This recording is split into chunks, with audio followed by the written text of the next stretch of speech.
ગાંધીનગરમાં મહાનગરપાલિકા અને નગરપાલિકાના ચેક વિતરણ કાર્યક્રમમાં સીએમની ટકોર. વિકાસ કામોમાં ગુણવત્તા સાથે પારદર્શિતા રાખવા મુખ્યમંત્રીએ સૂચના આપી છે. ચીફ ઓફિસર, પ્રમુખ, મેયર અને કમિશનરને સાઇટ વિઝિટ કરવાની ટકોર કરવામાં આવી હતી. જૂના અને નવા કામોની સ્થિતિ ચકાસવાની અધિકારીઓને સૂચના અપાઈ. વરસાદથી રોડ ભૂવા મુદ્દે પણ મુખ્યમંત્રીએ અધિકારીઓને ટકોર કરી. ભૂવા પડવાના કારણો શોધી કાયમી ઉકેલ લાવવામાં આવે તેવી સૂચના આપવામાં આવી છે.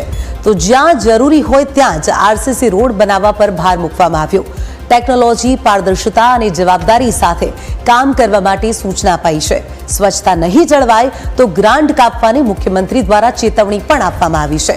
નગરપાલિકાઓને ગ્રીન કવર વધારવા ₹10 લાખની ફાળવણી કરાઈ છે. લોકોની ડિમાન્ડ છે કે કામ ક્વોલિટીવાળું થાય તેમ મુખ્યમંત્રીએ કહ્યું હતું.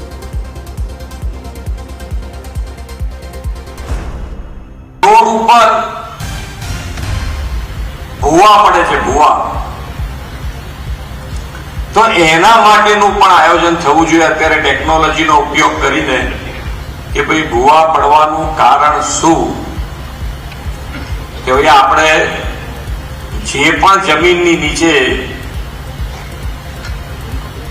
જમીનની નીચે આવતી સગવડો અને એની ઉપરનું આપણું ધ્યાન, એ બેમાં ક્યાં આગળ વધારે ઓછું હોય એના કારણે આ તકલીફો પડતી.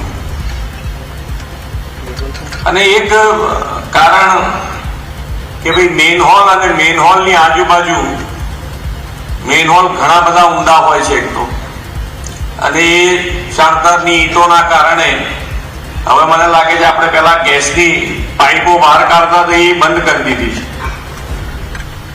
એટલે એ પણ ગેસ અંદર બને ને એના કારણે ઈંટો ખવાઈ જાય અને જે પાણીના લીકેજ અને ધીમે ધીમે ભૂવાનું સ્વરૂપ ધારણ કરે. તો એનો પણ ઉપાય આપણે આજથી શોધવો જોઈએ અને ફરીથી એની ઉપર કામ થવું જોઈએ. રોડ બનાવવાના કીધા છે હવે બધા, એને નવા રોડ બધા આરસીસી ના કરો.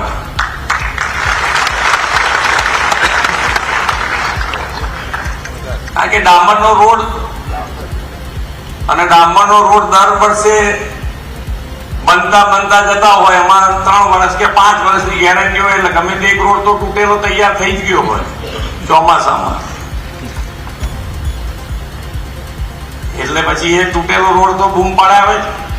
મહાનગરપાલિકાની એક ઇમેજ બની ગઈ. મહાનગરપાલિકા એટલે નગરપાલિકાની બધાની વાત છે કે ભાઈ શહેરમાં ગમે તારે એક ડિપાર્ટમેન્ટ હજુ કઈ ખરખું કર્યું હોય તો બીજા ડિપાર્ટમેન્ટ વાળા પાછળ એને તોડવા તૈયાર બતાડી દે કે આ તો મારે રહી ગયું.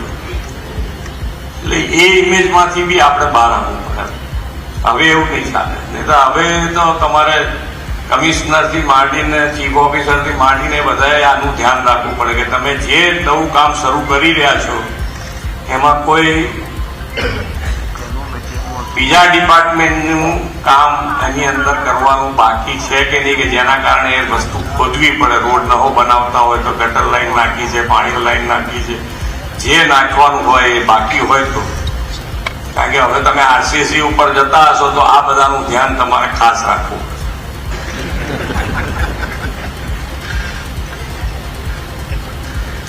આપણે તો એ બતાવે એ જોઈને બી કામ કરતા રહેવા કે ભાઈ આપણે એ જે બતાવી રહ્યા છે તો આપણે ત્યાં જોવા નથી જવું પડતું. તરત આપણને ખબર પડે તો તરત કામ થાય. આપણે પ્રજાજનોનું હળવા ટોનમાં હું જે કહી રહ્યો છું એ તમારે સિરિયસ પકડીને ચાલવાની વાત છે કે ભાઈ તમે આને મજબૂતાઈથી પકડો કે ભાઈ હવે જે પણ કામ કરાવીએ આપણે એક તો આયોજનબદ્ધ હોય, ક્વોલિટી ઉપર આપણે કામ કરવાનું છે.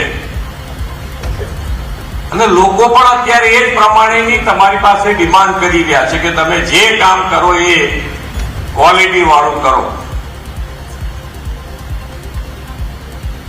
અને ચીફ ઓફિસર છે કે નગરપાલિકાના પ્રમુખ છે કે મહાનગરપાલિકાના મેયર હોય કે કમિશનર હોય, બધાએ સાથે મળીને ત્યાં સાઇટ વિઝિટ પણ કરવાની આવશ્યકતા છે.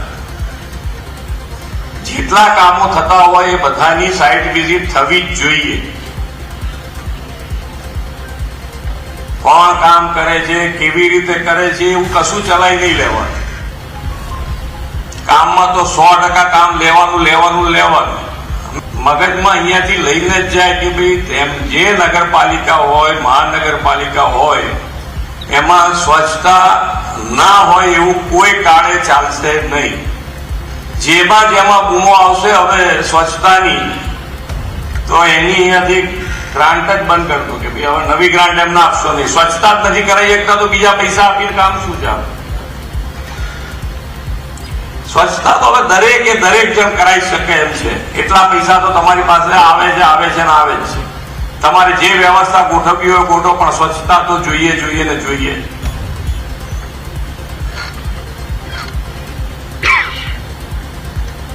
પહેલાનું બજેટની હું વાત કરતો તો મેં જોયું તો અમદાવાદ મહાનગરપાલિકાનું બજેટ જ્યારે સાહેબે શહેરી વિકાસ વર્ષ શરૂ કર્યું ત્યારે કેટલાનું બજેટ હતું?